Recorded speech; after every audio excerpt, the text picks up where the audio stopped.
Adlaw karon, ang araw na ito, November 16, 2025. Nandito po ako ngayon sa bukid, nag-iisa. Bali, tinaniman ko uli replacement ng nyug ng itinanim ng aking lola. Mga 30 years old na yan. Yan po yung nyug na itinanim ng aking lola. It's about almost 30 years na yan. Yung more than 30 years na siguro ata yan. Kasi patay naman yung lola ko. Hindi ko alam kung anong year siya nagtanim nito.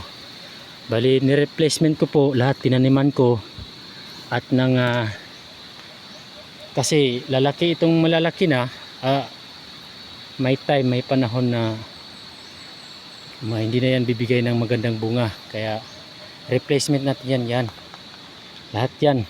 Hanggang doon yan lahat. May tanim na lahat yan. Tinaniman ko na lahat.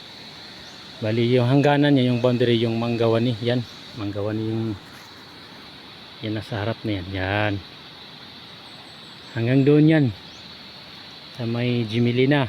Yan lang yung boundary niya. Lahat ng mga nakikita yung nyug na matataas or centennial, lola ko po yung nagtanim yan. Wala na siya. Itinanim ko ulit bilang replacement niya. Kung sakaling hindi na siya magbibigay ng magandang bunga, ipatutumba inshallah ta'ala. At meron namang kapalit. Yan. Ito po yung huling itinanim ko sa araw na ito, November 16, 2025. Orange na niyog.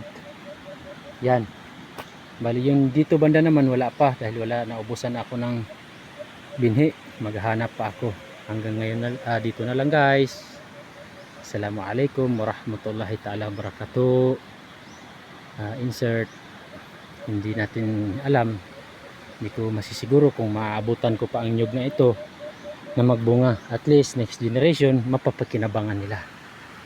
Okay, bye bye.